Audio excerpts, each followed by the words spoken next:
There's some great female poker players. There's some great young female poker players. There's some great old female poker players. But certainly with their intuition, a woman with a real strong intuition, understanding if this guy's bluffing or if this guy's strong. We have a lot of great women poker players with great intuition. Women, I think in general, have quite a few advantages when they're playing. There's some disadvantages that go along with it too, which have mostly to do with the way you're treated sometimes. And those would translate to a very particular kind of play at the table. Congratulations, gentlemen. We're now heads up. The blinds are 40,000, 80,000 with an ante of 5,000. Good luck. We are heads up.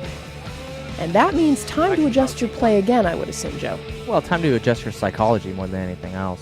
When you're playing against one other player, heads up, for all the cheese, as we say, the cards become so much less important, and it's all about reading your opponent. What's he going to do? What are you going to do to counteract that? That's all so much more important now. But how would you do it if your opponent was wearing a bandana? We're about to find out. We have Jamie Klinger raising with 5 deuce suited, raising it up to 190,000. Player 2 calls. Goname, King 5 offsuit. Now, in this spot with the King 5, I really would like to see Nick either re-raise or just let it go.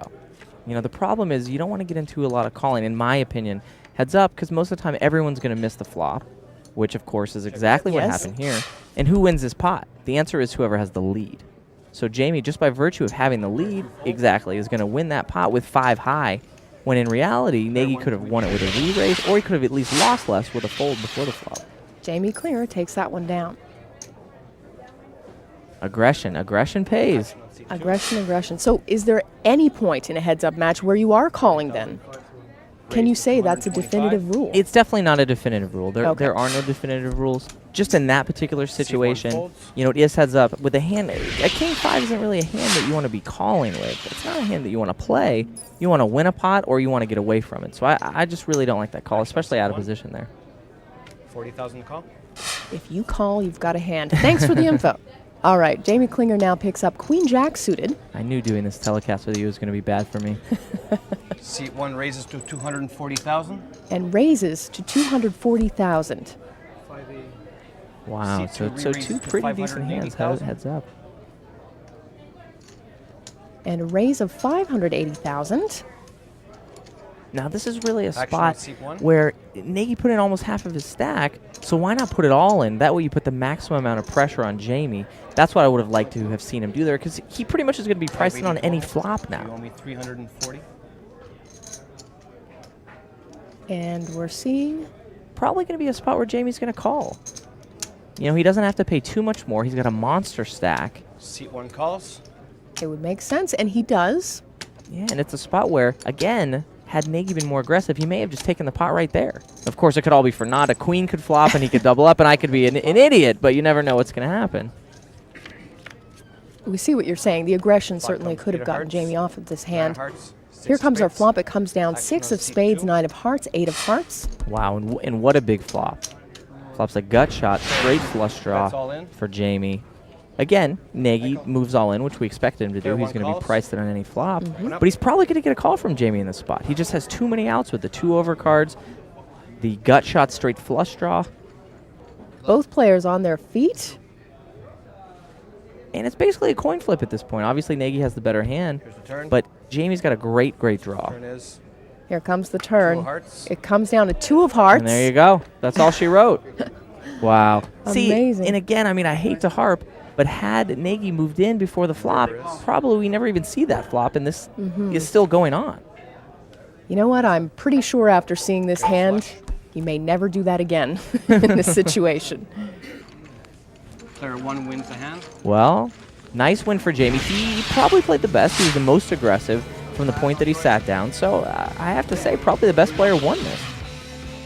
Here you go, folks. The tale of the tape. 1,200 competitors came to vie for this title. $195,000 in the top 5 spots. Not too shabby for an amateur event.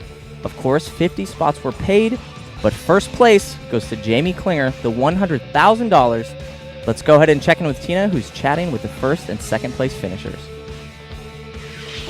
I'm here with our winner and our runner-up, and I want to ask you first, Nagy, big competition. You were up against a big stack. What was your strategy going in, and did it work out for you in the end? Did you play your best game, do you feel?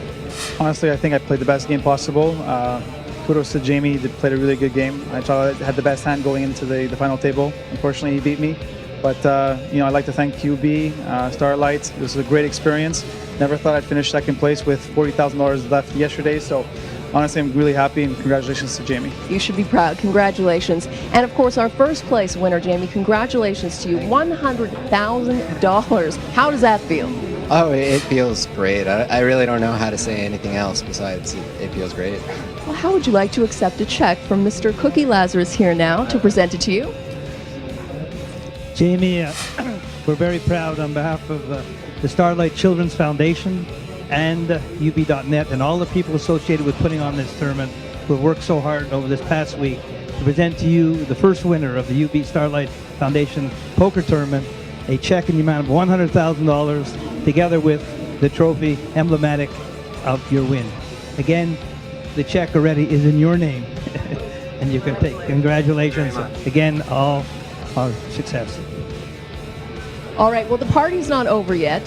What are you going to do with the winnings, though? That's what we want to know. I'm going to Europe. You know what? First, we're going to Vegas, though. This party's not over yet. We're taking it to Vegas, so stay with us.